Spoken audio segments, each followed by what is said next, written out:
Hello guys, good morning. So everyone able to hear me? Can you please confirm where the I am, or you can just respond back? Yeah, it's clear. Yeah, Yeah, it's we clear. can hear you. And also, can you able to see the screen? Yeah, sure. Yes, we Okay, do. Yes, sure. sure. Okay guys, please be on mute so that I can quickly start the session and we'll go ahead.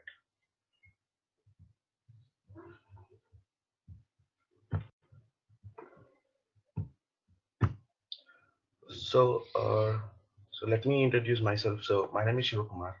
I have 6+ years of experience into Microsoft Azure cloud technology, and currently working as a team lead in one of the MNC's firm for Azure DevOps projects right now. And so right now, what I'm going to teach you is, Azure Microsoft Azure 7533. So earlier, I worked in Microsoft as a support administrator. So sorry, support engineer, senior support engineer, and worked in Google. So a lot many MNC firms. And so this is a basic introduction about myself. So what I'm going to cover and what are the certifications that we have in Azure, just we'll have a look at it. Let me quickly discuss about the certifications that we have, and then we'll quickly move into the demo session.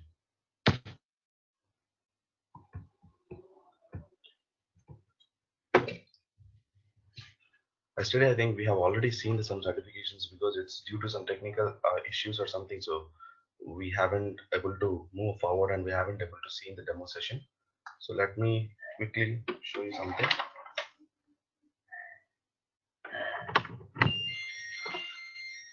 So yeah.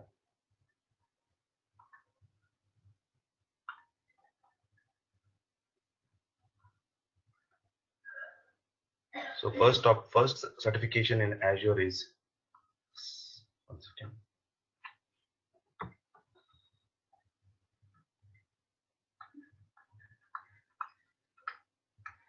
One second, guys. Let me connect this back.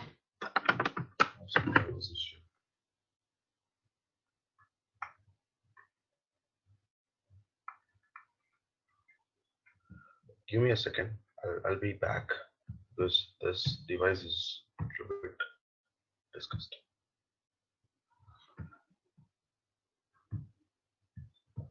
2 minutes, guys. I'll just rejoin the session.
Hello.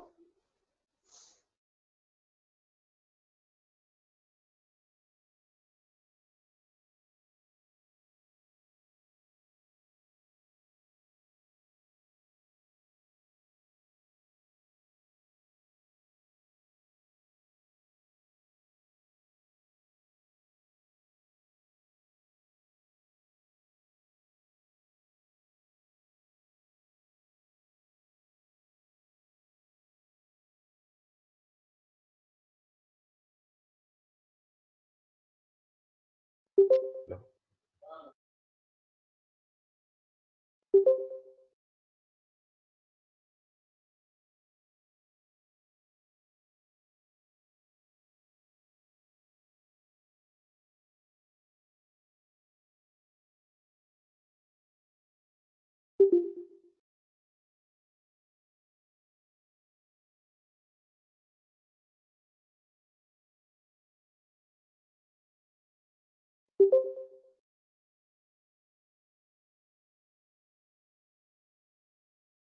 Sorry guys, I'm back.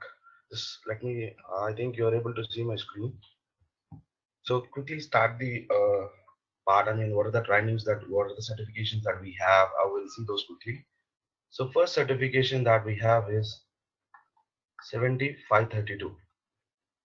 7532 is purely a developer certification. The certification name is called Developing Microsoft Azure Solutions.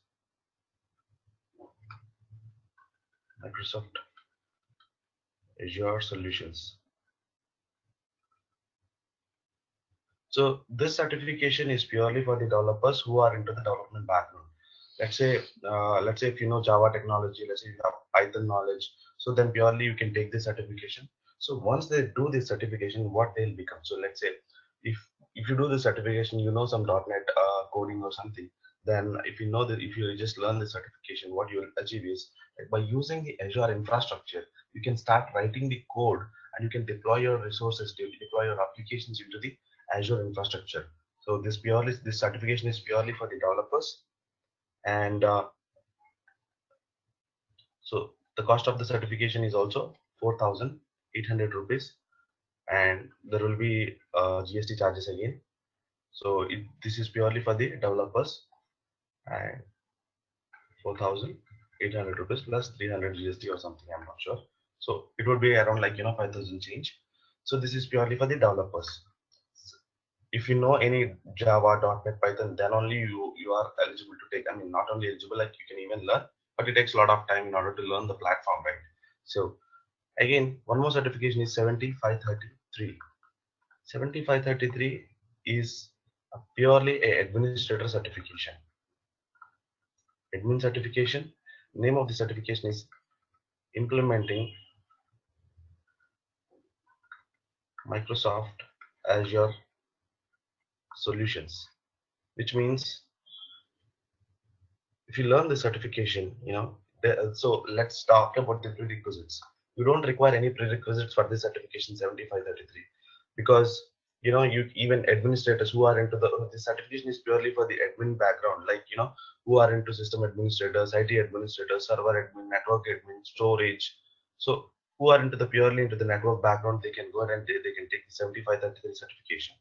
So there is no prerequisite required, and also a fresher who are actually new to this current IT platform, so they can also go and take the certification 7533.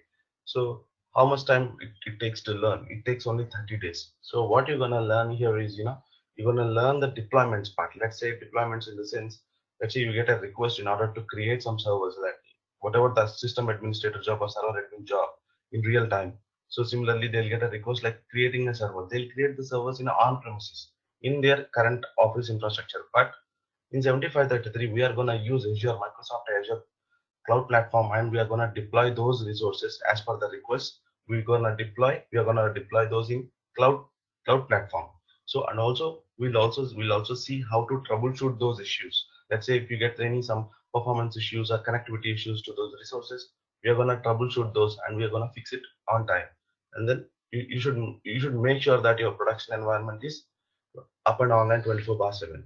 So this certification is purely for the administrators who are new to the technology and also who are into administrators background. Even developers also can take the certification. Once they know about the infrastructure, they can even start deploying it. So similarly, so 7532 and 533 will be similar. All the components, like let's say the topics that we are going to discuss is like similar only, but a few changes will be like only with the development part in 532. So if you know the platform, you will write the code inside the infrastructure. But in 533, your responsibility is to make sure that infrastructure is up and online. So the cost of the certification is same like 532. It's like 4,800 plus 300 GST. I'm not sure about the GST. Again, the cost may changes. So this is 7533. Now we have final certification called as 7534. This is earlier we call it as 534. Right now it is 535 because 534 is the 534 examination paper consists of some old stuff. Let's say Microsoft Azure has random changes. They'll start changing their infrastructure, which means like they'll update the features in Azure. So that's the reason it is in a good place in the market right now. So if you see this in 534, you have old stuff. So that's the reason the paper 7534 examination paper got depreciated by Microsoft. And now 535 is in picture right now, which means you have latest terminology and latest questions in this paper. So what is this paper and what is the certification name? Certification name is Architecting Microsoft Solutions. Architecting Microsoft Azure Solutions. So in this certifications, what you're gonna learn is you're gonna learn how to you should have entire knowledge on Azure platform. Let's say a client walk in and let's say he shares some information. So your task is to build an architectural diagram, and then the support engineers work on it, and then developers start writing their code, and then they prepare the applications. Let's take a small example how the process goes. Architect in the sense, I think some of you guys know already about this architect job role, but let me quickly put into a small example. So you all guys know about the normal in construction field we have the engineers, right? Or we can also say architects. So these guys, let's say you want to build some house. You go to the contractor and you say like, hey, this is my budget. This is my budget. I want to build some house. And now what he does within your budget, within your place, he will first of all he prepare a plan and he will share it to you. Okay, this guy will create some diagram, which means an architectural design for your house, new house. He'll prepare a plan and then he'll share it with support engineers who are the administrators. Administrators task is to build it like a labels. So how the labels do it.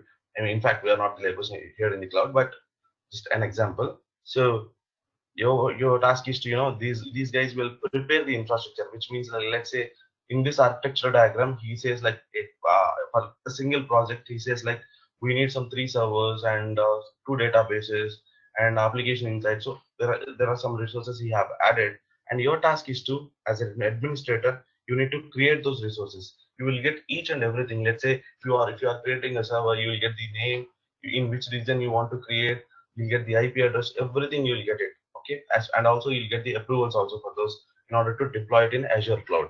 So once you get the approvals and you start deploying the resources, and your part is to deploy and troubleshooting in case if any connectivity issues. So your task is done. Now once you deploy the Azure infrastructure, now these guys come into the picture. Developers, they start accessing those resources and they start writing the code. Let's say we are working on a .NET project, then the .NET developers come into this, and we give access to these guys. These guys start accessing those machines and they start writing their code by using some tools like Visual Studio, so those kind of stuff. So, but now here exact processes they are actually writing the code and building the application. So whatever the client is requested, so once client shares the information to him, he shares a plan, and then our task is to deploy the resources, and then developers write the code and they build the applications. Once the testing phase everything is done, then the product is delivered to the client. So whatever the task these three guys are doing is completely to make sure that we are delivering the project on time. Okay, this is what the process is. Let's quickly get into the Azure demo session. If you guys have any doubts regarding the certifications, you can ask me.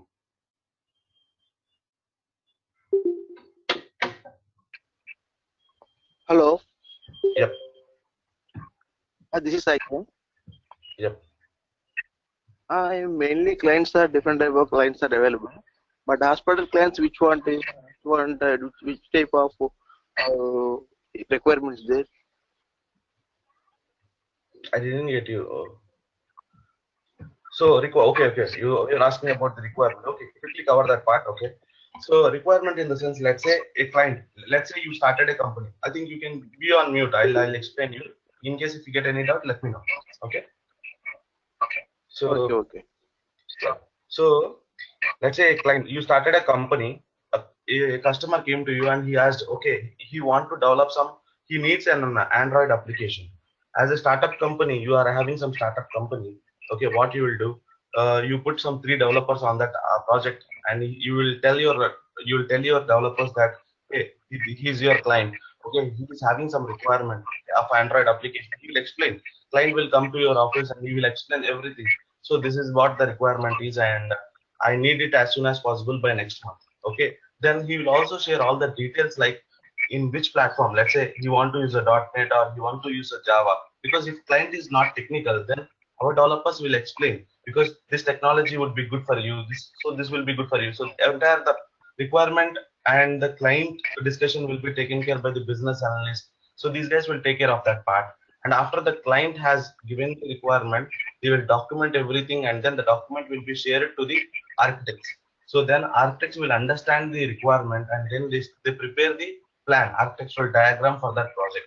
So if it's a small project, they will give a small infrastructure diagram. Then they take the architectural diagram and that will be shared with the admin team, and then you get a support request accordingly, and then you start preparing your infrastructure. Once you are done with the infrastructure part and all the services are up and running, then developers come into the picture and they start writing the code in Python or .NET or Java, whatever it may be. So then, that's how the application will be built, and then it is tested accordingly in different phases. And once the testing phase is done, if the application is working fine within the time that the customer has specified, the application will be delivered to the customer. That's how the process goes on, and that's the way he shares the requirement. Did I answer you? Yes, my main doubt is companies are different type of companies, different type of clients are available. Hotspot in mainly Azure can be using. Which type of services in hotspot does? Normal companies are they will provide infrastructure, virtual machines, and different type of storages. But hotspot is how to use back to Azure. Right, got you. So Azure is completely a cloud platform because each and every company right now they have started using the cloud technologies. So not only Azure, there are a lot of cloud service providers like AWS, Google Cloud. So we have some. I have some answers for you because we'll see those answers in upcoming sessions. If I start the demo, you'll clearly understand why we are going to use only Azure, not the AWS or Google Cloud, and what are the benefits that you are going to get if you are migrating all your services into the cloud platform. Okay, each and everything I'm going to answer you. So quickly we'll start the demo session. This is just an introduction part about our certifications. Okay, Okay. so I think you can be on mute because I can hear your voice. So some disturbances. Okay. Yeah, please be on mute. Yeah. Okay. Let me quickly open the PPT. Sure, demo.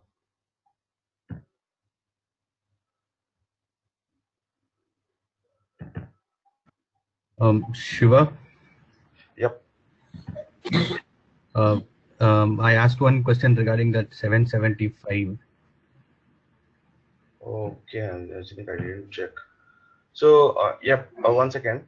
So here in 7535, actually, I have missed one point. I'll come back to you once again. So in 7535, so if you want to take this certification 7535, you need to complete at least any of the one of the certification. Let's say you want to take an architect certificate, you need to go with 532 or 533. Otherwise, you can't take this directly 535 certification. If you want to be an architect, yes. If you are an admin or if you are into a development background, yes, you're always welcome to go to architect background easily if you take the certification. But anyhow, you have to complete either one of these. So then only you can become an architect by clearing the certification. So this is a requirement. And so can you please? So I got a doubt. I mean, someone asked me a doubt here regarding the 775 Raj. Okay. Here, 775 as per the client requirement should have mandatorily read 7533, 534 or 535 or directly. You can directly go to 775. You don't have any prerequisites for that.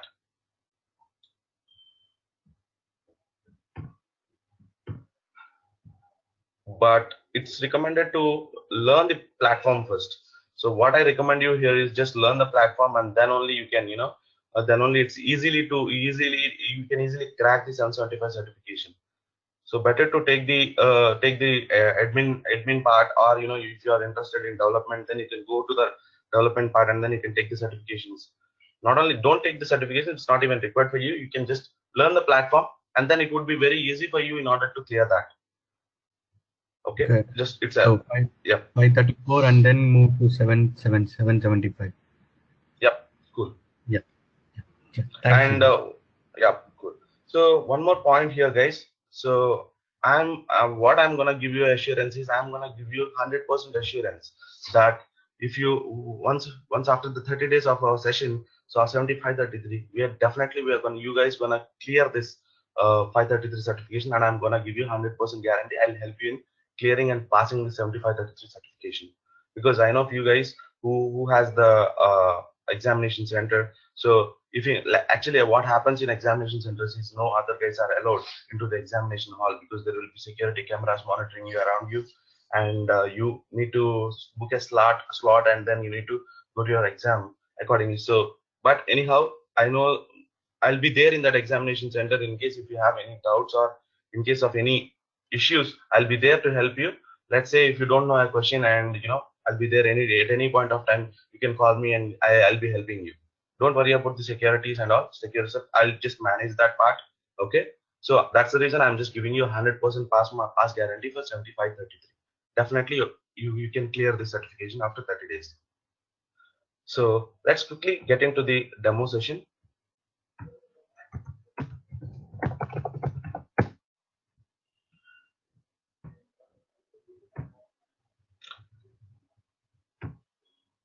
So first thing, what is the cloud computing? Because everyone, wherever you see nowadays, everyone are talking about cloud technology. So what is this cloud computing? Any guys, anyone have idea what are the benefits if you use the cloud technology? Okay, I'll quickly start about the cloud computing and what is this cloud computing. Okay, let's talk about the current IT infrastructure. Current IT infra in the sense, what are the resources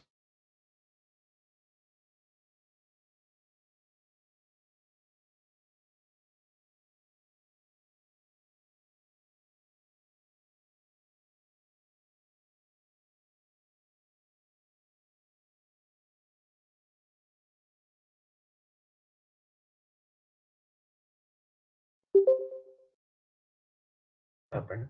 One second, guys. Okay, someone logged in. Okay, no problem. I thought I was disconnected. So quickly, right there, yeah. So servers, it may be a Windows or Linux. So databases, it may be SQL, Oracle, or some other databases. It may be storage,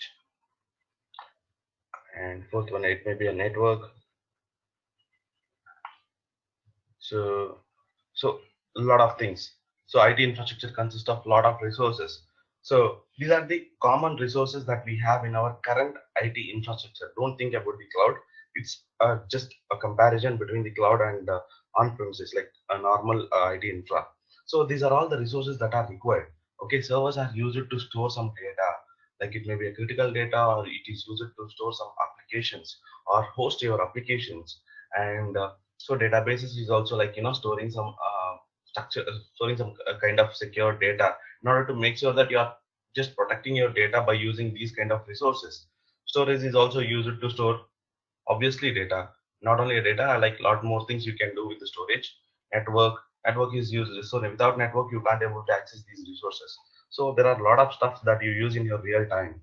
So if you see all these resources here, now we're gonna quickly move into our demo. So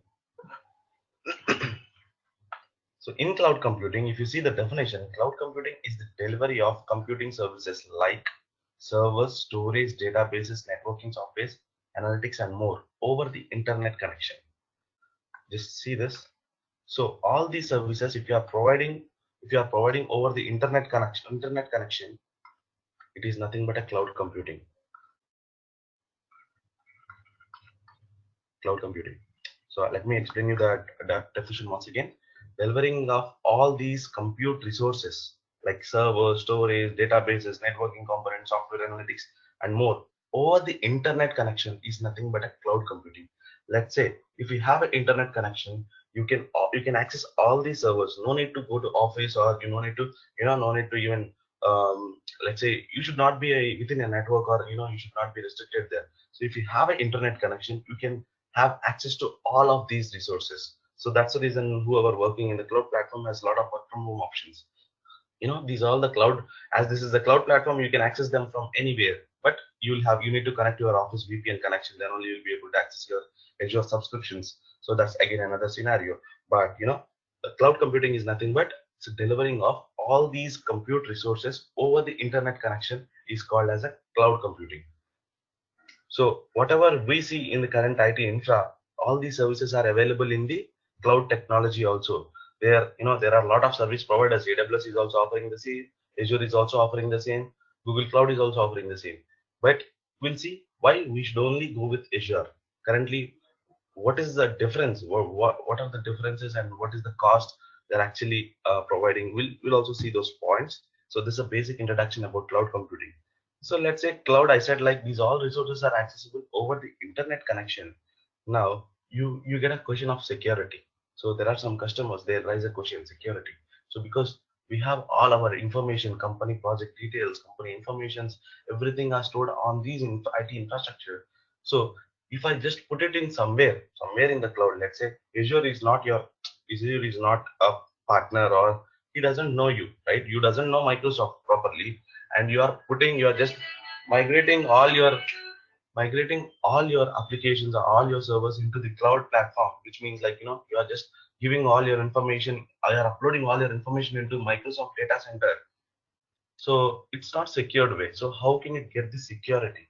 That's the reason Microsoft has classified this into three types of security models. So these three are the important security models. These three questions you'll get in the interview also. So one is a private cloud, public cloud, and hybrid cloud. Let's see it in a classified way. Let me give a small introduction about this private, public, and hybrid. Now we'll quickly start with public cloud.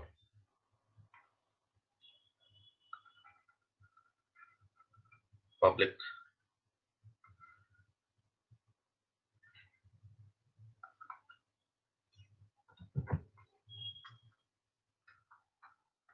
private,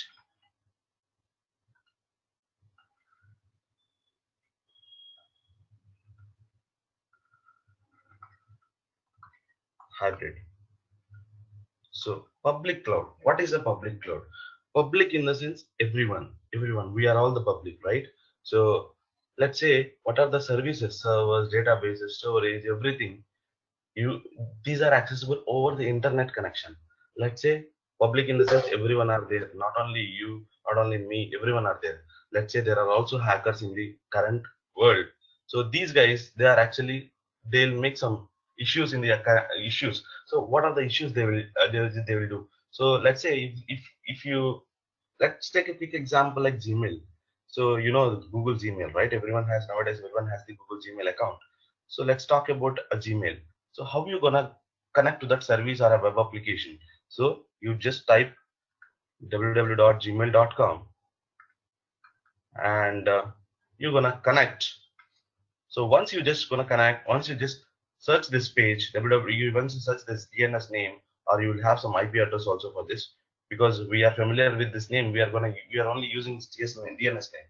So let's say you access this page, and first question what you're gonna get is username and password. So once you give your proper username and password, then you click on sign in, you will be taken to your application inside, and then you'll be able to send some mails to your friends. You can able to access your inbox, and you can read your mails. So similarly, every service which is offered in over the internet, they have the IP address and username and password. So in cloud technology also we have the same concept. Let's say I have a server. So I think you guys are familiar with the server. Server has IP address or a name. Name is called as DNS name. So once if you want to access that machine server, you whenever you just enter the IP address, whenever you click on enter button, automatically you'll get a pop-up of username and password. Similarly, like Gmail, how you got it. Now, once you enter that, then only you will be able to access that machine. So you know, and then only you'll be able to access that server. That is called public server. If you are in the internet connection, if you are using internet connection from anywhere in the world, let's say you are in some other country like US, or you are in Australia, Germany. So you are anywhere in the world, you are in anywhere of the corner of the world. So if you have the internet connection, if you know the IP address, and if you are a valid person, like genuine, like username and password is yours, then only you can authenticate that machine and you can access that. That is a public cloud scenario. Then some customers come to the Microsoft and they question, so if you are giving this public cloud, what about the security and privacy of our services? Let's say if let's say you are the employee worked in a company, and you know the IP address of the server, and you left the company and you met some hacker and you shared the details to him. He started hacking that brute force technique, or by using some hacking techniques he started hacking that. So the security matters, right? So that is accessible to the public also, so everyone can have the, if let's say if I have the IP address, even I can try to access that, even though if I don't have the username and password, I try to do some vulnerability issue, make some vulnerabilities on that particular machine. So in case if you break the password and if you get into that machine, so gone, entire your security, entire your data is completely lost. So it's a breach again, security breach. So in order to make sure that if you are having some critical environment, so public cloud is nothing but just hosting a server and making that accessible to the public, not for the public actually, just say your employees, or you just, it's an option to make it as a public. Whoever having internet connection, they can access it. Let's talk about a private cloud. In private cloud, whoever having some security concerns, they can they can host their applications or servers or databases in a public cloud. What happens here is, the machines or servers, let's say you know the server name, and you just share that server name with your let's say you one of the hacker. He can't do anything because the server is not accessible to the public. Over the internet connection, you can't able to access it. You need an intranet connection. Let's quickly write it here. It depends on internet intranet intranet connection. Intranet, what is intranet? So let's say you joined a company. In MNC companies, they don't use internet, they use intranet connections, which means within the office they have a network. So within the office they only, so everyone within the office they can communicate. Okay, it's a, again internet, again I am just diverting to the basic concepts of networking. Okay, not a problem. Let's put it in some other way. So intranet is like, you joined a company, you have a network in your office. Within your network, within your office network, anyone, if you want to speak with anyone, you can communicate.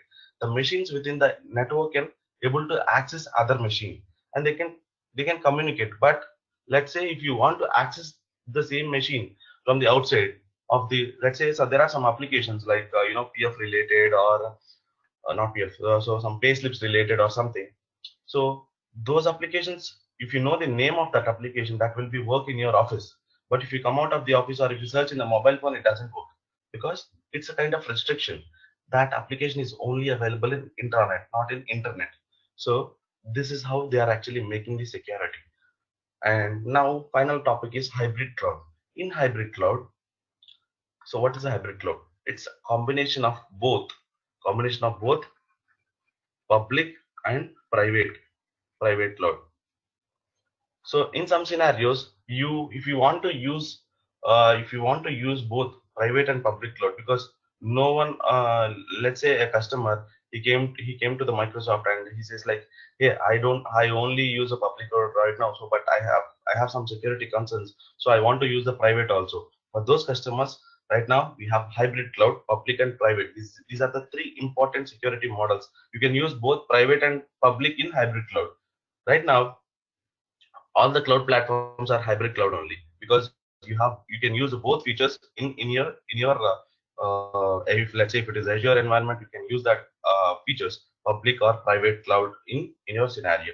We'll see this in detail right now. Let's quickly go to the next slide. So if I show you this slide, why to use the cloud? Why, first of all, why should I use?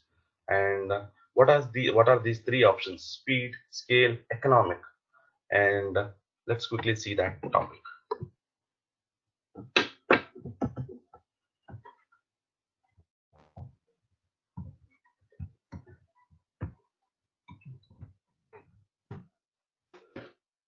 Speed, scale, economic.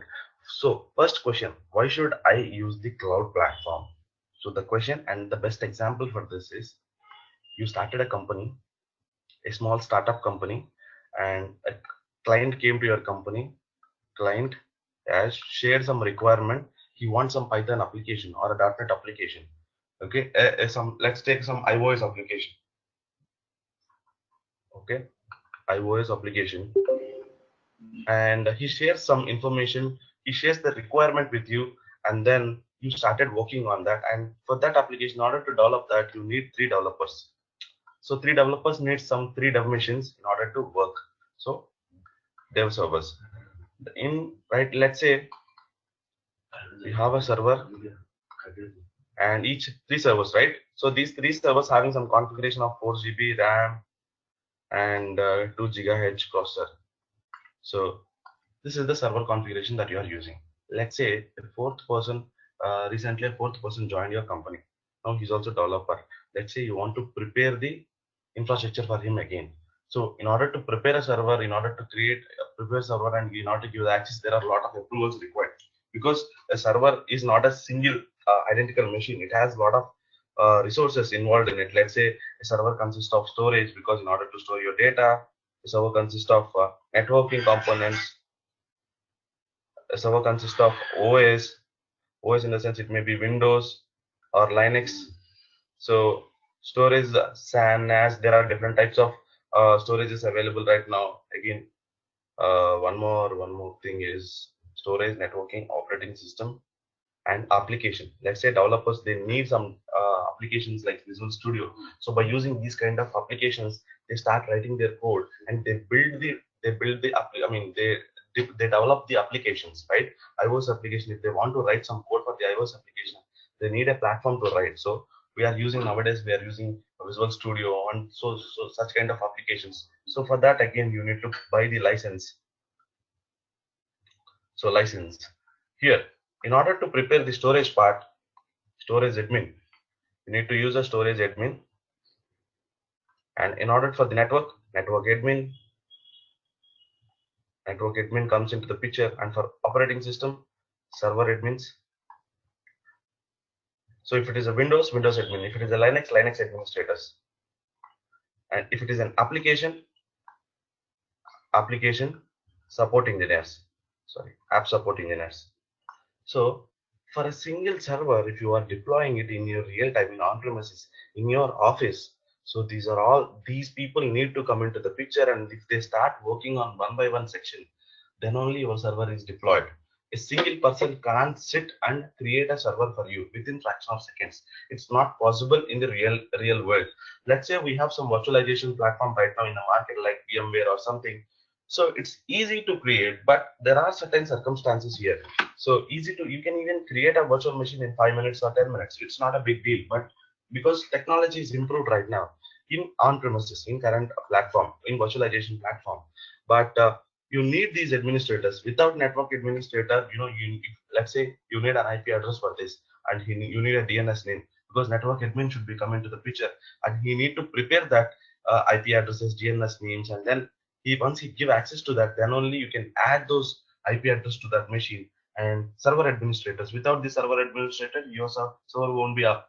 And again, you need to purchase the operating system license. I missed a point here. License. So the cost. Think about the cost for a single server. If you are managing these many administrators, so we have seen 4 administrators here. And for a single server, whoever the developer is working, for a single server, we are maintaining 4 administrators, and also the cost, application license, operating system license, network license, the internet connection, wherever, let's say if you are hosting the server in your office, you need to maintain the power, you need to maintain the power backup, you need to take care of AC, air conditioning for this servers, because servers need a AC, otherwise, they will go down if you have any performances issues. So you need to take care of the storage, you need to purchase all this stuff. So it's almost like it is costing you for a single server per month, it is costing you almost like 70 to 80,000. 80,000. So it's not a small amount, right? Per month for a single server, you are investing a lot of amount. So let's talk about the cloud platform now. So what is the benefit that you're gonna get?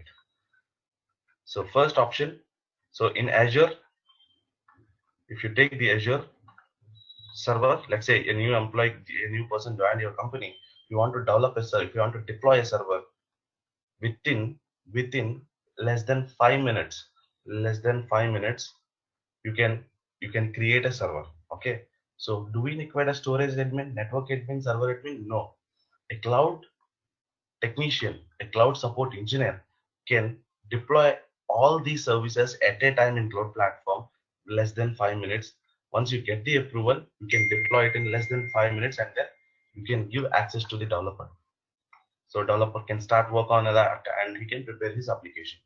So it may be application inside this, it may be the operating system, it may be the network related issues like DNS, IP, so subnet, network security, firewalls, so storage, so it may be anything. See, let's say you can deploy this in 5 minutes. So what you are actually getting here, you are getting a good speed. Within a good speed, you are actually creating the infrastructure. Again, now what about the application, what about the licenses?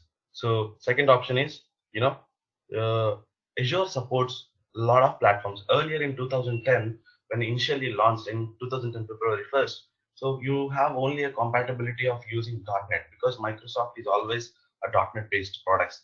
They launch .NET based application, so it is completely for .NET. Right now it is supporting all the platforms. And it's Azure is, when they initially started, Azure is in 25th position. Now it is in the second place, and it is a good competitor for the AWS cloud. So we'll see why to use Azure in the last PPT, last session. So sorry, not the last session, last slide. So first, so you're getting a good speed here. And what about the cost? What about the cost? It is supporting all the platforms. Okay, platform support. And also, let's say a server, three developers are working on a machine, and let's say they complain about the performance. Hey, we are writing some code, and the application is hanging continuously. Then you got the approval to upgrade the server. Now you need to, as this is a physical machine, you need to stop this. First of all, you need to shut down this machine, and then you need to upgrade this. You need to upgrade it from 4 GB to 8 GB. You need to bring that hardware, you need to bring that RAM, you need to remove that slot, and you need to add it back. So it's a process, it takes some time, and it's again a lengthy process in order to do the stuff. But in Azure cloud platform, you can scale this machine within 2 seconds. You can scale them up, you can scale them down. Let's say you have a performance issue, you want to upgrade the machine, it's a matter of less than 5 minutes, you can upgrade the machine. Let's say you don't want to use it, then you can downgrade the machine. This is called scaling, platform scaling. We can also, we call that feature as auto scale. So now we are done with the scaling part. So easily you can upgrade or downgrade by using the scaling feature in cloud. Let's say cost, as I said here, it is costing you some 70 to 80K. The similar service I am actually using in cloud, and the cost is around almost like only 1500 rupees. Depends upon the configuration you select. 1500 rupees. Where is 1500 rupees per month, and where is 70,000 to 80,000 per month? In order to give salaries to all those administrators in on-premise environment. But if you take it in Azure, only a single administrator can manage all this stuff. Then obviously all the companies started migrating their services and servers, databases, current IT infra to the cloud. And also the security point, we are actually talking about that. So Microsoft has a good security features. So let's talk about an Amazon right now. Amazon in 2016, there is a security breach happened. So due to that, a lot of customers, they lost their data. So they have filed a lot of cases, and they lost the hope. See, once you are actually believing a product and you are taking it, and finally once started using it, and you felt like, this is again you feel uncomfortable with this, obviously you'll get irritated, right? So that's the reason, there's a lot of customers who were having the issue, they started migrating, they started moving into some other cloud platforms. So why can't, during that point of time I was working in Microsoft, I was almost there for 2 days in the office, and I just helped those customers in migrating it to the Azure platform. And why they can also go to Google Cloud, right? They can also go to some other cloud service provider, right? But why they came to the Azure? Because they believe in the product called Microsoft is giving you a good security, and in order to make sure your current IT infrastructure is very secure, they are having a lot of features and tools that they recommend. If you follow the Microsoft recommendations, and if you deploy your infrastructure is completely safe in Microsoft hands. So that's what the Azure product is right now. So let's go back to the PPT and let's see it quickly. So first point is speed. So speed, scale, economic. Speed in the sense faster than traditional application development. You can by using the speed, I mean, in the cloud, you can very fast, you can develop your application and you can deliver to the customer as soon as possible, because no need to wait for anything, no need to wait for any administrator, or no need to wait for anything. So if you get the approval, you can within a single click, you can start preparing the infrastructure. You can Developers can log into the machine, they can write the code, they can implement they can develop the application. But scale, second option, as I said, auto scale feature. It's a good feature. You can scale up the machine, you can scale down the machine whenever you want. It's a kind of good feature. And again, finally, economic, which means a lower cost. That's the reason by all these features. So all the customers outside who are using the traditional IT, so they started migrating their resources into the cloud. Okay, let's quickly go to the next PPT.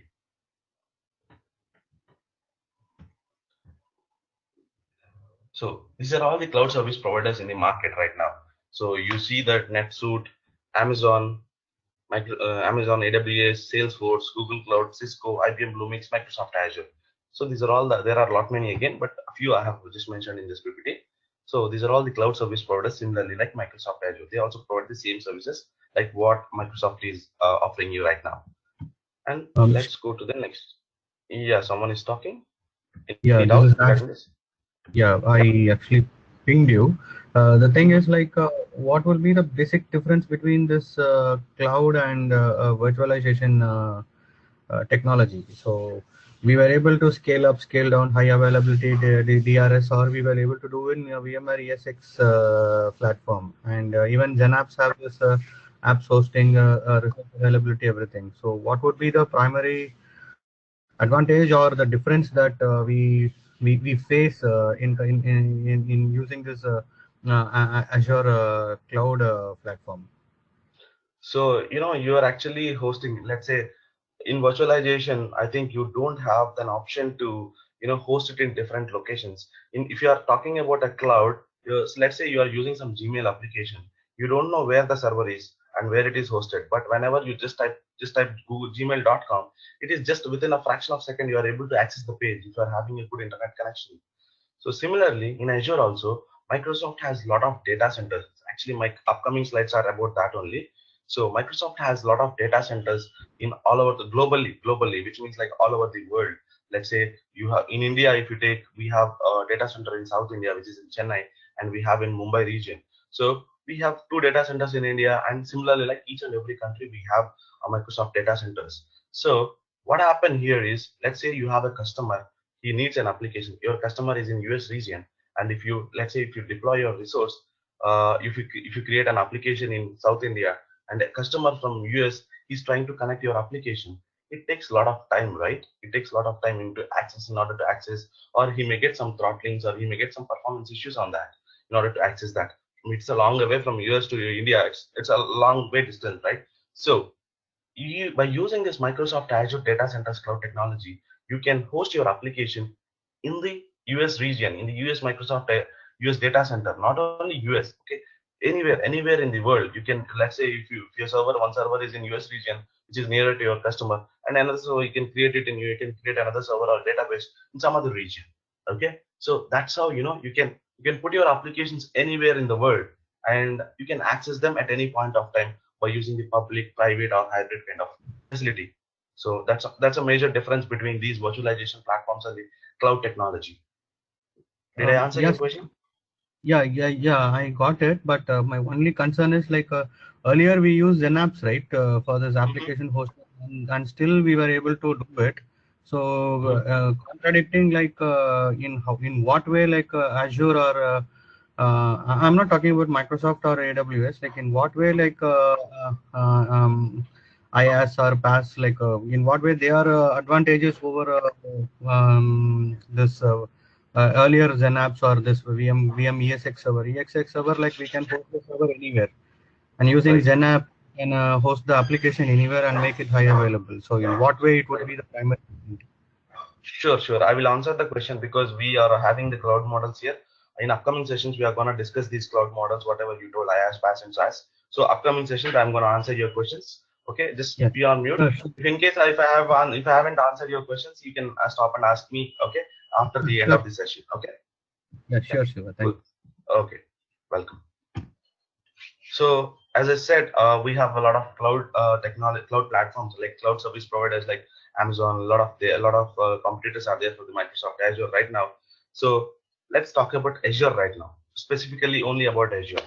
So what is this Azure? Azure is an open and flexible cloud platform, which means you can deploy your resources, you can deploy and manage applications across global networks. As I said right now, if you want to create an application, it's nowhere. Like you can even create in whichever region you want. Okay, in all regions you have the data centers. Let's say if you have a subscription, you can, whenever you want, you can just deploy it in within fraction of seconds.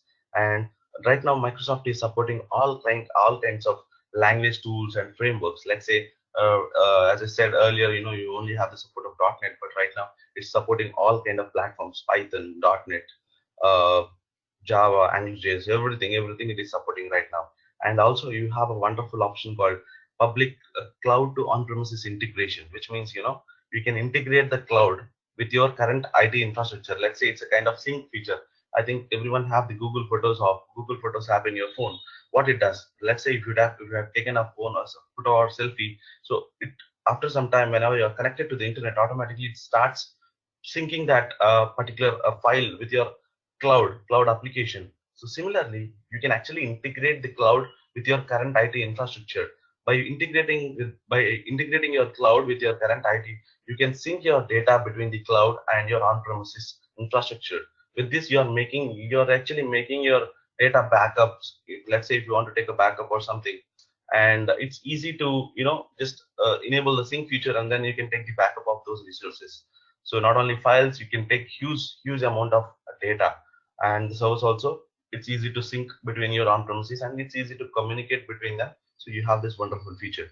So let's see the next slide of data centers. So this is a simple slide for the data center. It's an example. So these are all the, racks, and you have all the servers here hosted on this. So this is a Microsoft data center. Let me quickly go to next PPT. Sorry, next slide. In this slide, if you see, as I said, we have a lot of data centers available. What is a data center? Data center consists of current IT infrastructure like servers, database. It's a combination of all this stuff in a single place. So currently we have a 19 plus regions. We have the data centers. It's a kind of old PPT, old slide, guys, because now Microsoft has increased a lot. Now they have 100 plus data centers available over the globally available. And one of the top three networks they are actually using to in order to cover in order to in the world, in order to cover the good speed and in order to provide the good connectivity to the customers. Okay, they are actually using top three networks. So it is double than data centers are double than 2 times double than AWS and 6 times double than Google Cloud. So these are and again, currently it's not a G series, it's a H series. Series is nothing but the configuration in Azure. In our upcoming sessions, you're gonna see what is a series and all, you'll understand it. But let's put it in a smaller way. So it's a H series, and if you are using a H series, you're gonna get a configuration of 72 cores. It's not 32, it's 72 cores, and almost like 448 GB RAM. So you just assume 448 GB RAM is not a small thing. Currently, we are just stuck in using just 2 GB or 4 GB. So what they do by using this, let's say you have a task of, currently we are generating huge amount of data, like big data kind of feature. So if you want to, just analyze your data by using the processor or compute, so it's not that easy to just process the data by using your 2 GB RAM or 8 GB RAM or 16 GB RAM or 32 GB RAM. There are some scenarios you need some good compute, so good capacity, good compute features. So then you go with these kind of high-end features. By using these machines, you process your data and then you get the output back from that. So that's the way that, even Azure is also supporting big data here, big data, data science, machine learning. It is supporting everything. So you have such kind of use configurations here. So you can use those and you can deploy your services. You can, whatever the work you are trying to do, the task can be completed successfully by using these high-end machines. So now quickly go into the cloud models. As I said, these are the important cloud models, because if you just go to the Naukri or any job portals and just type Azure, you get these kind of names. You just come across these names: infrastructure as a service, platform as a service, job opportunity. What is this? IaaS job, PaaS admin. What is this PaaS administrator? PaaS. Uh, let's see this in detail. Okay, on premises. As I said in my previous example, on premises in the sense everything you need to manage by yourself. Okay, in this example, as I said, if it is on-premise scenario, you need to manage all your servers, you need to put your administrators on your on the field, and then you need to make sure that they are working, and then you need to complete the job. Okay, in order to prepare a server. Okay, here also everything you are actually managing. No, nothing. Cloud is not interlinked, or cloud is, it's not related to cloud again. On premises, your infrastructure, completely your investment and your struggle. So you need to manage that complete infrastructure. But let's talk about the cloud models. Here we have three different types of cloud models available. Infrastructure as a service. Infrastructure as a service, which means in the name itself we have the answer, which means they are actually, Microsoft has a lot of infrastructure. Let me quickly open this IaaS. Yeah, if you see this, this is completely up. This slide is about infrastructure as a service. In the name itself, you have the answer: infrastructure as a service, which means Microsoft has the ready-made data centers. They have the data centers in all the regions. Let's say I'm from South India region. I want to use the infrastructure, because if you don't have the infrastructure in cloud, you can't create any application or you can't create any resource, right? So they have the ready-made infrastructure available. They have the servers, they have the databases. And let's say you have a requirement of using a server with some configuration. Okay, you are using Azure, Microsoft Azure Cloud. So let's say you request for a server, you just go to Azure portal and just click on create a VM option, create a server option, and then when you hit on create button, within 5 minutes they are actually preparing a machine for you, and they are actually delivering it to you. That machine can be accessible only to you with your username and password and your IP address. So they are actually renting their infrastructure for you. You need to pay as you go basis, which means how much you use, that much you pay. That is the concept there Microsoft is using here right now. Let's say you use it for 10 minutes, you pay for 10 minutes. And if you don't want that machine after 10 minutes, stop that. If you stop it, your billing will be stopped, which means it is paused for some time. And after some time, if you just start it back, the billing is again started. So how many hours you use, that much you pay. And also the configuration. So whenever you are creating a machine, you just get an estimated billing also. Let's say per month, okay, hey guy, when you are actually trying to create a virtual machine, this virtual machine per month, if you continuously, if you use this machine, you will get estimated amount of this much. So you will get such kind of message there, and you can see that. Okay, then you can get an estimation. Okay, this is the cost that I'm going to bear for this month. And if you stop the machine, and if you randomly, whenever you are in office, you can start it back and you can start. So you are actually saving your billing. You can also, instead of doing that manually, you can automate that. You have an automation feature in Azure. So currently, as an administrator, you should also know the automation, because I'm going to cover that automation part, Azure PowerShell scripting. So I will teach you PowerShell scripting in 20 days, and parallelly we are going to see that in our coming sessions. So we're talking about infrastructure as a service. So I got a server. Okay, currently only Microsoft is giving me the infrastructure in IaaS, infrastructure as a service. What about the applications inside it? Let's say a developer wants a Visual Studio application. It's again a cloud administrator job. to deploy the applications, to copy the data. Let's say you want some data inside from your office. Okay, it's your responsibility to put some data inside that. It's your responsibility to select the operating systems and managing the operating system. Let's say Windows randomly they release updates.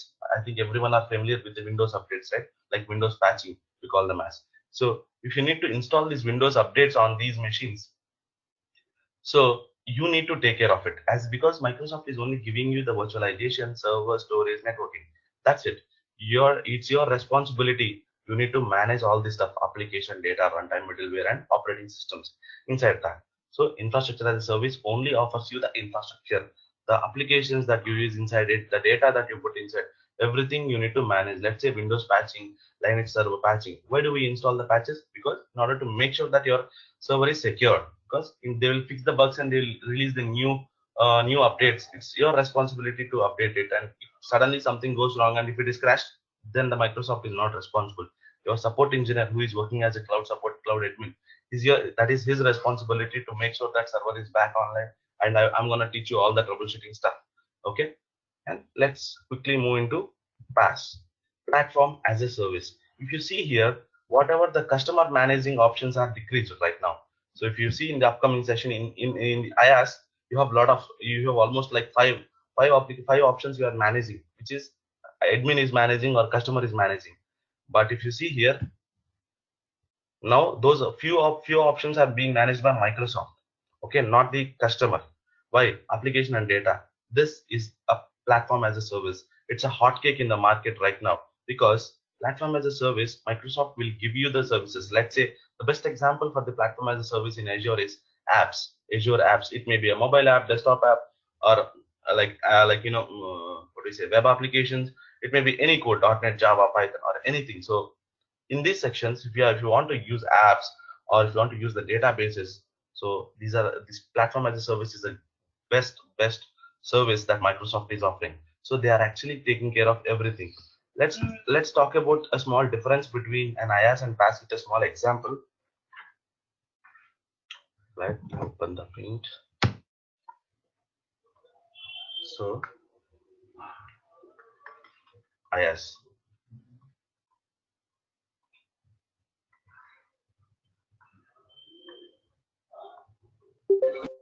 Now PaaS. So in IaaS, you want to create an application, okay, web application, which means a website.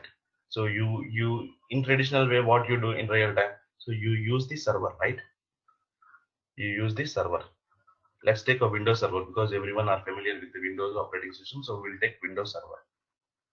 If you are using IaaS, Microsoft will give you the infrastructure. Okay, they will create a Windows server for you. Just you need to select that option. Okay, once you click on create, they will create a Windows server for you with a configuration, and it's your responsibility to make sure that all the security updates are installed and up to the date. Because if you don't update them properly, then your machine is at risk. So you need to take care of the patching part, as I said, updates, maintenance. Let's say you want to take that server into maintenance. Let's say if it is online for almost like 1 month or 2 months, you need to at least you need to take that server into maintenance, and you need to at least do some maintenance activity. Let's say you need to restart or stop the machine and start it back. It's a kind of maintenance stuff you need to take. So there are a lot of stuff like that you need to do for that IaaS machine. But in here, you are actually, if you want to host a website on the server, you need to install IaaS feature. IaaS, right? Internet Information Services. In order to make this as a web server, you need to install this feature, and you need to copy your code. Let's say a developer wrote a code, and you need to copy that code by using some transfer of FileZilla, or this kind of file transfer protocol softwares. So by using these kind of softwares, you just upload your data inside the server, and then by using the IP address, you can able to access your web application. So entire stuff, this is the entire process you need to take care in order to maintain a server. Let's say if you have not installed, you have installed the updates and you have not done the maintenance activity, but these updates need a restart. So unfortunately, let's say you have a huge let's talk about this IRCTC application. So everyone know about this railway application, Indian railway application. So this is a piece of software, web application. It is having huge load at 10:30, because everyone start booking tickets on that time, during that time. So at that point of time, you have a huge load on that machine. Let's think this is the IRCTC backend server, and if there is a web application, IRCTC application hosted on this server. 10:30, people started logging into this machine. There will be huge load. The CPU started rising up to the 100%, and then suddenly it goes, which means it's suddenly down. It goes down, which means it may be restart, or it just suddenly it got restarted, or suddenly it got shut down due to the load, heavy load. So then your application is offline. No one can able to see that. You'll get a 404 error, or some kind of error on your screen whenever you search for some website, IRCTC website. So it's completely a mess, right? You are actually managing everything. Why? So by using this latest technology, the PaaS, platform as a service offering, in this offering, Microsoft is only going to take care of the infrastructure and also its maintenance. No need to bother about it. Let's say the same scenario, I have a server. So let's say I have app service. In PaaS, we have two components here: app services. You use app services and you use databases. So in apps, you created an app, okay, by using app service. It's very quick and easy to create. In order to make sure this web application is up and online, at least it needs 30 minutes in IaaS. But in PaaS, it's only a matter of 2 minutes. You can directly put your code and you can directly host your application. And what about the maintenance? Let's say take the same IRCTC example. At 10:30 p.m., 10:30 a.m., you are getting a huge load onto this machine. As this infrastructure is not being managed by us, it is being managed by Microsoft. They will replicate this machine with some other server. So let's say whatever the data you have in the server, that will be replicated with some other server in some other data center or within the data center. Now let's say due to some heavy load, this is down. Okay, then there is always there you have the replicated data, right? With this, your app will be running. You don't feel like, okay, oh, is it like my application is not accessible? Seems like, okay, Microsoft in data center my server is down. No, you don't need to worry about that part, because they have this second server or third server available for you, and it makes sure that whenever one machine is down, automatically by using the second server, your app will be up and online. Your business, there will be no, one second guys, there will be no issues with the infrastructure. You don't face any kind of infrastructure issues because everything is being managed by Microsoft Azure. Then what about the support engineers? Let's say you have 3 administrators right now, cloud administrators for this IaaS solution, and these 3 guys are supporting the platform. But in PaaS, only one guy is more than enough in order to manage this, because he just need to create an app service in the portal, right? He's not doing anything from the backend. But this PaaS offering is little bit costly. Okay, costly in the sense, in the terms of, because everything is being managed by Microsoft, and as this is managed by Microsoft, you need to pay for them a little bit extra. Let's say you are charging here for 1,500 rupees per month. You need to pay for 2,000 rupees kind of stuff. Depends upon the configuration, guys. It's not like 2,000 or 1,500. Whatever the configuration you select, you need to pay for that. So it's a small example between the IaaS and PaaS. So in PaaS, as Microsoft is managing your current infrastructure, and what you need to take care. So you need to only take care of your application that you put inside the server. So whatever the application the developers write the code, right? You need to take care of your code or application. So you're only responsible to manage that. So it's your responsibility to take a backup of a code and your application. And in case, let's say, in last year, I think last year or before last year, we got a floods in Chennai region. So South India data center is closed for a few days because of the floods. So there are some scenarios. Let's think you have hosted this application in South India data center, and it's a complete South India data center is gone. Then what about your application? What about the code? So in that scenario, they use the replication methods between data center sync. So they use the fabric cables. It's a huge fabric cables. By using these fabric cables, they transfer the data to another data center, and then they make sure that customers' data is secured and online 24/7. That's how this PaaS environment and IaaS environment works. And if you see the diagram, you can clearly understand this is the IaaS, infrastructure as a service, because it's being managed by customer. And if you see the PaaS, platform as a service, it's being managed by customer. Only 2 parts, like application and its data. Now the final cloud service model is called software as a service. Software as a service. This part we are not going to touch mostly because Sorry to interrupt you. Can you please explain that the previous paint which you have drawn? And yeah, actually, I just Okay. missed some point. Like how these are different. Like I mean to say. Let me explain this once again, guys. Let me use a new one because it seems like very messy. So IaaS and PaaS. Okay, in IaaS, let's take a server. You just created a server in order to host an application. So server in the sense it may be a Windows or Linux. Okay, if it is a Linux or Windows, so in infrastructure as a service, Microsoft is gonna provide only the infrastructure.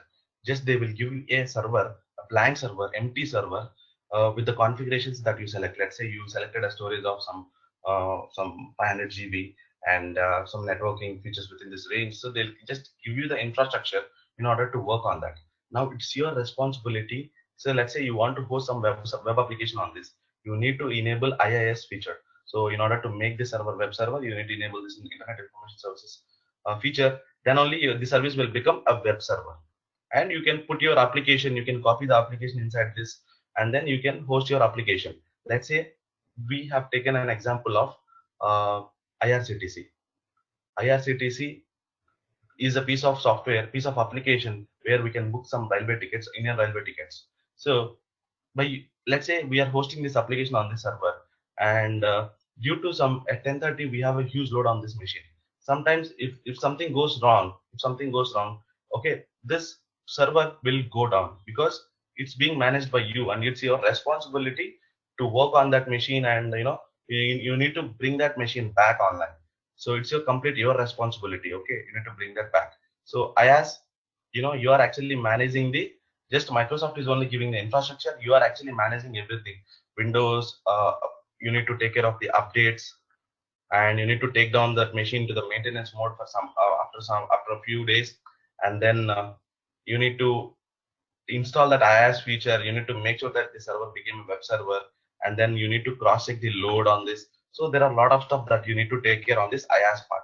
As Microsoft is only giving you the infrastructure, you need to take care of all this stuff.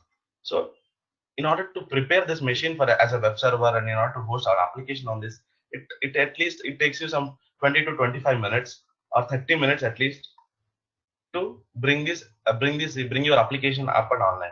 But if you talk about PaaS, platform as a service, platform as a service consists of app services in Azure.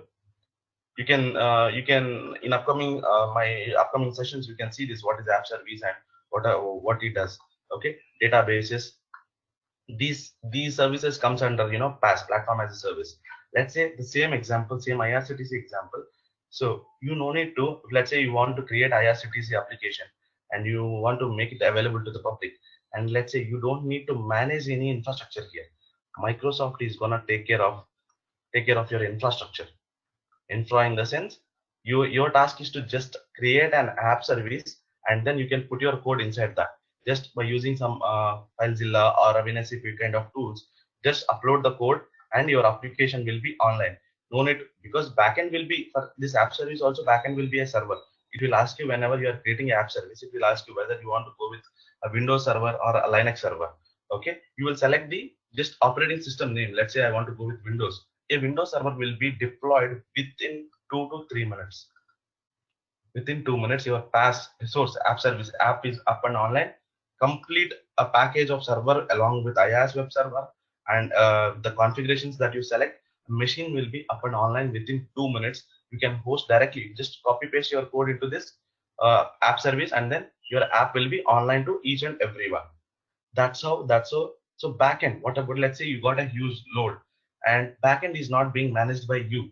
Microsoft is managing your infrastructure. If any issues happen on this server, let's say due to some performance issue the machine is gone, you can even report this issue to the Microsoft by using support request.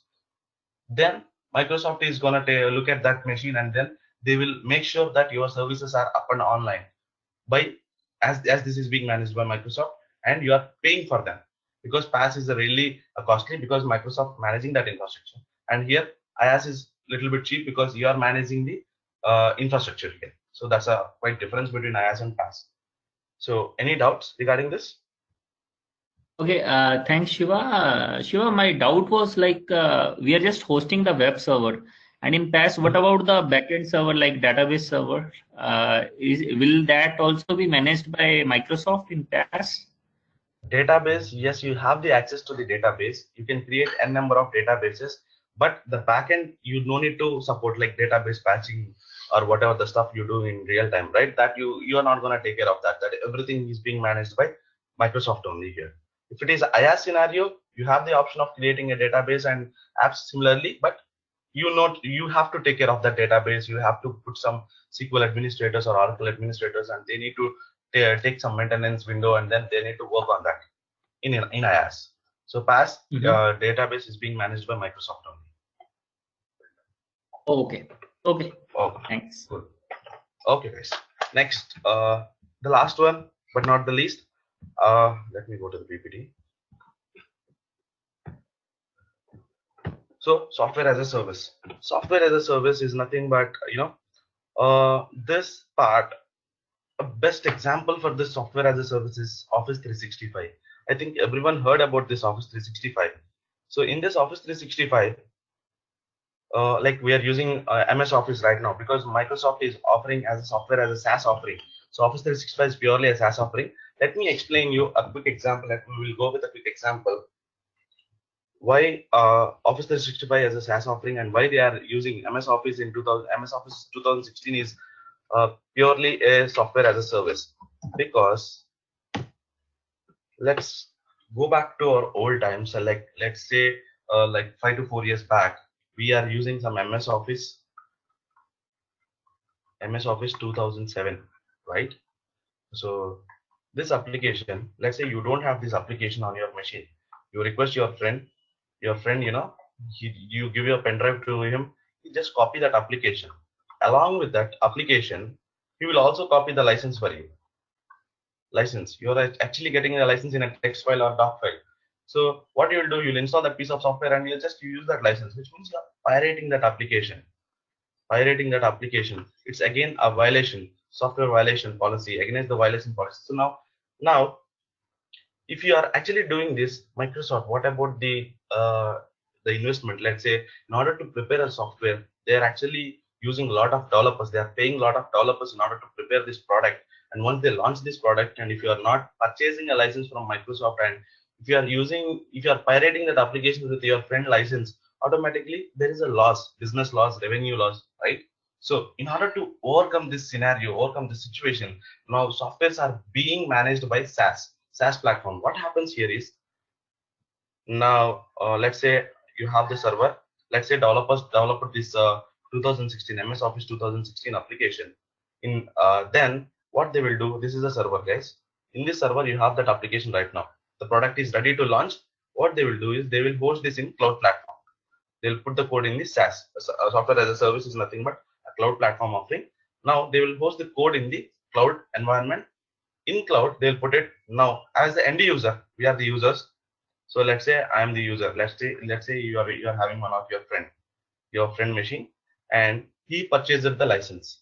So in order to purchase the license, you should have at least any Microsoft account like Hotmail account, Outlook account, or some kind of accounts. So let's say, but nowadays everyone are having Outlook and Hotmail because they are free of cost.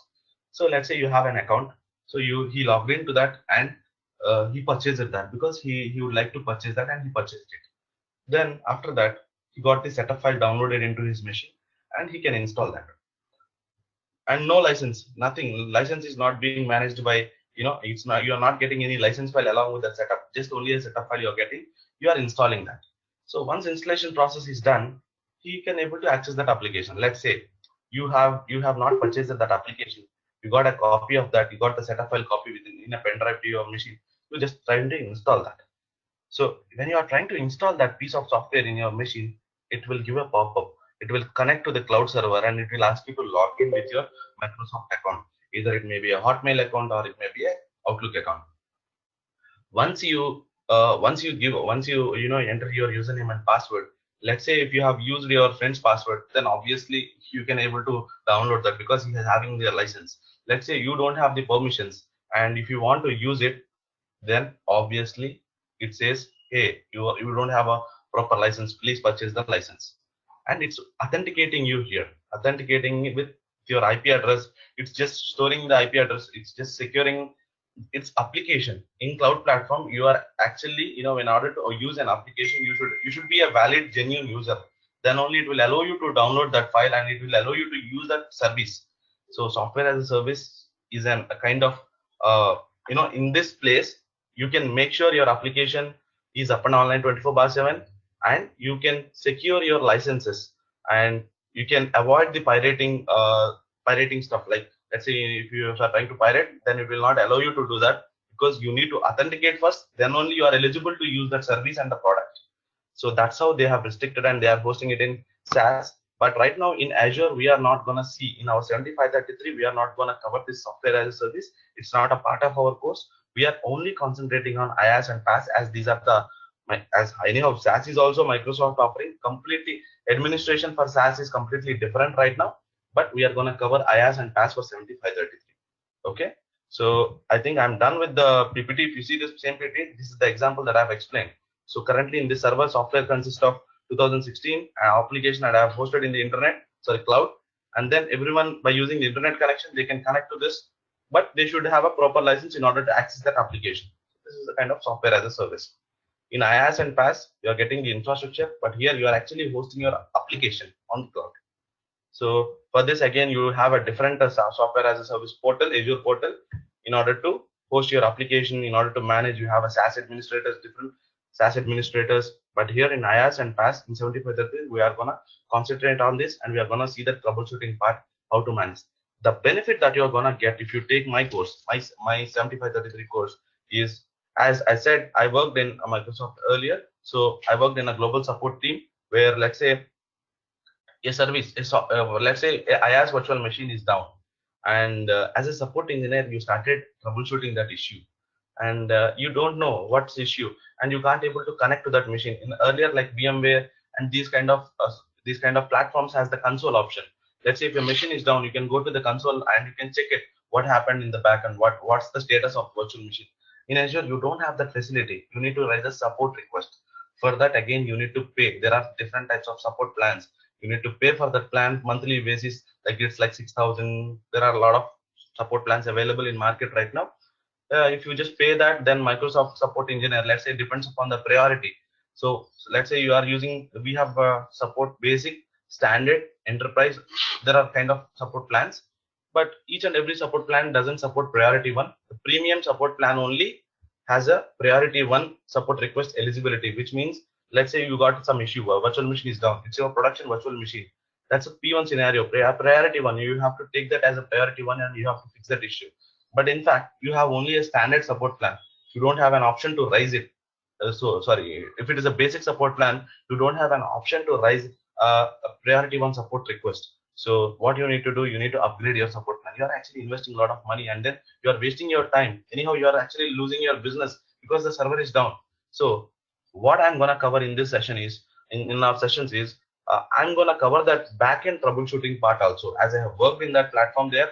So by using PowerShell, by using the portal techniques, so we have a lot of troubleshooting techniques here. So by using those techniques, we are gonna resolve whatever the Microsoft support engineer is gonna tell you. I'm gonna teach you those troubleshooting part, and instead of going to the support team, you can only fix that issue in few minutes, and you can bring your services back online, and you can serve your company.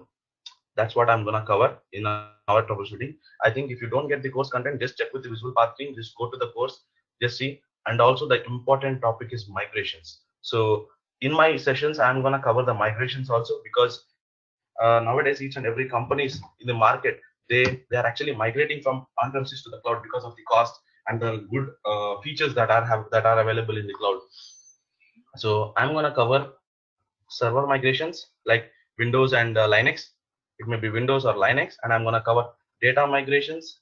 It may be a critical data, or it may be something data migrations to the cloud.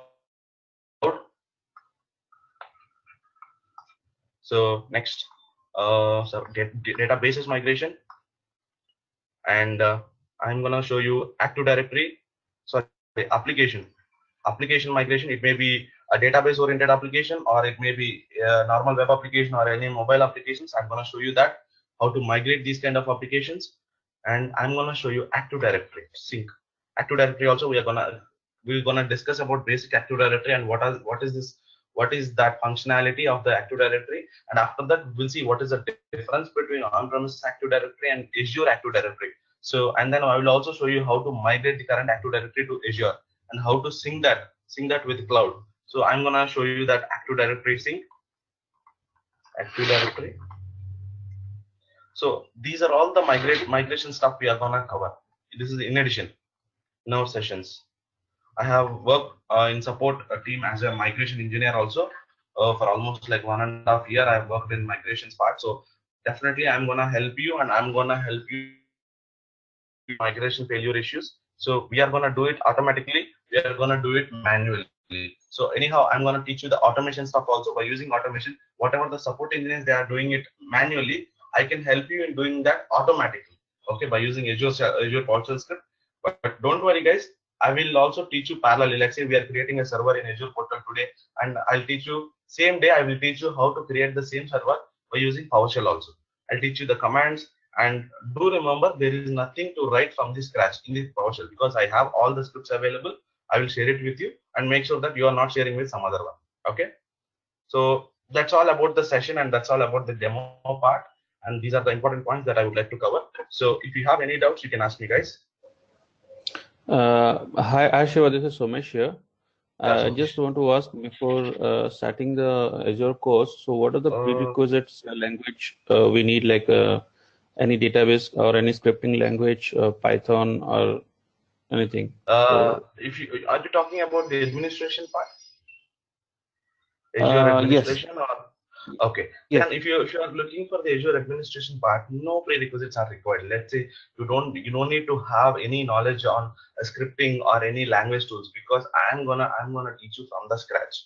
Okay, Azure PowerShell, Azure PowerShell scripting is different, and Azure PowerShell is different. You need to install some Azure module, and we have certain commands. So easy commands we have, and by using those Azure PowerShell, we are gonna achieve the automation stuff. So it's no prerequisites are required, and you can easily learn this platform within 30 days. And I make sure that after 30 days, you're gonna definitely pass the 7533 certification. Okay. Thank you. Cool. You're welcome. You are only teaching in portal, also supporting Azure PowerShell, and total concepts are Azure virtual machines, and also phones. Yeah, yes. Everything I'm gonna cover, because Azure Cloud Support Engineer should know about the storage part. You should know about the networking part, because the only guy who manages all the infrastructure, right? So I'm gonna cover topic by topic. And today we are talking about compute part. I will explain you about the servers, and tomorrow if you are talking about networking part, I'll explain you the basic concepts of network, virtual network,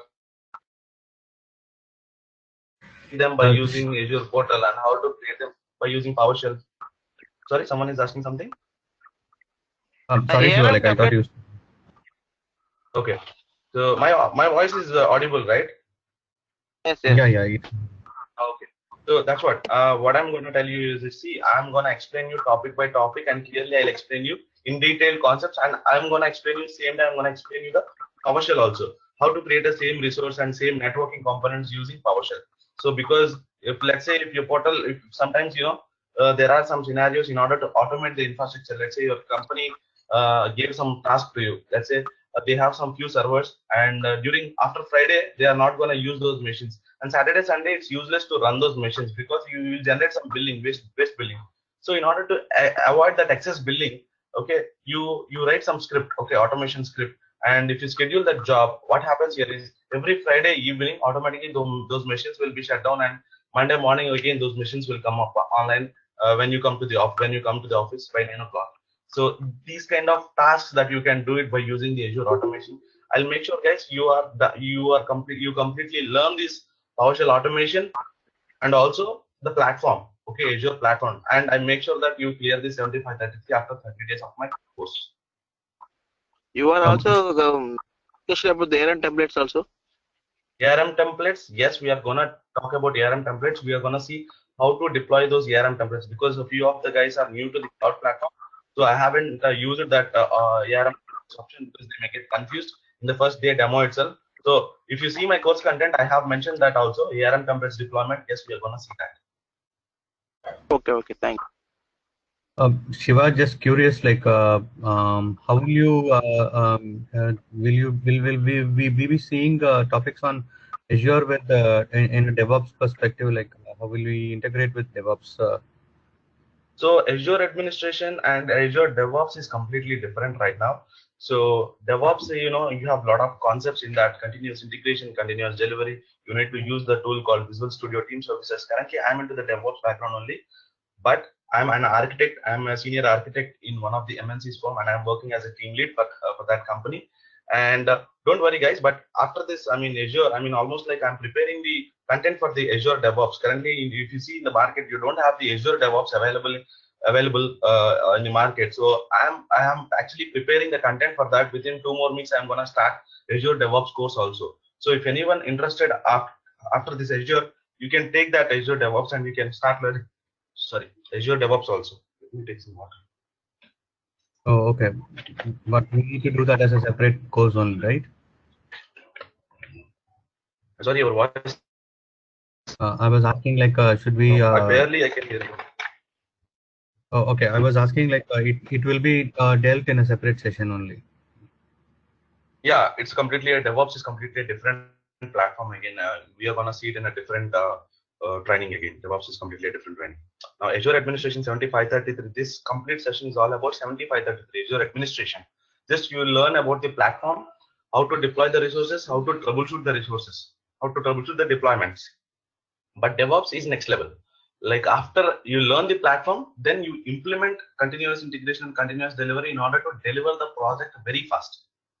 Let's say a customer came to your company and he says like, hey, I need this product by end of this month, and you have only 20 days left. And by using the CI/CD, you make your developers, you make your support team work, and you just set up this automation a piece of software called DevOps, Azure DevOps. By using this, you deliver the project within time, within 30 days. So that's how you integrate it. That's completely a different session. Once we arrange a demo, I'll let you know. I'll speak with the management and I'll make sure that I will get the link for that. You can join the demo and you can hear what's the Azure DevOps and what we are gonna integrate in Azure DevOps. Okay.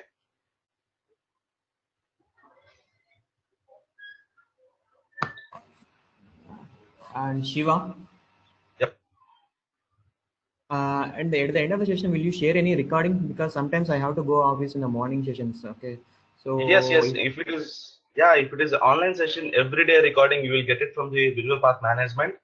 So they will share you the recording. If let's say if you miss the session today, and you will get the recording from the management, you can whenever you want in your free time you can watch that. And if you have any doubts, so how my session goes every day is like, let's say today we have done the first session, and tomorrow I'll give some task for you guys. You need to, whenever you have some free time, you can practice that. And let's say you got some doubts tomorrow, first 15 minutes will be like the issue discussion in the sense, let's say you got some issues or you got some doubts.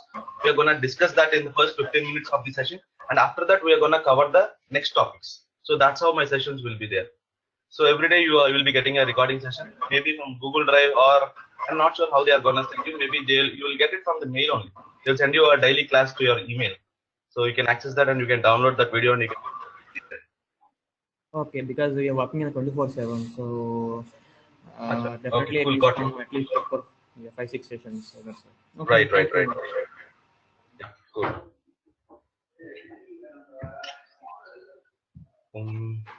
I think I have answered all the questions. Or if you have any questions, let me know. Otherwise, we can wind up this session for today. And hope we'll see you soon in the next upcoming sessions of Azure Demo 2533. The timings, fees, everything. Yeah, sorry. Timings. Yeah, timings, fees, everything you need to check with the Visual Path Management. Just check with the Visual Path Management, and then they will update you the timings and the batch is going to start and all. Okay, accordingly, as per everyone's feasibility, we'll just schedule this during morning hours, and then we'll wrap up the session. Yeah, thank you. One more thing is, are you going to cover all the services which are come under PaaS, right? Yes, of course, I'm going to cover that. Because we have, and the pipelines is come under DevOps or come under PaaS? DevOps. The pipelines. Pipelines.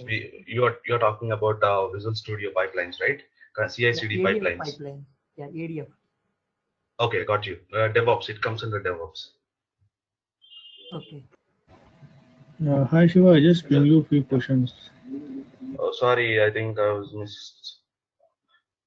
Okay, a lot of messages are there. My screen is shared. Let me stop my screen. May I know your name, please?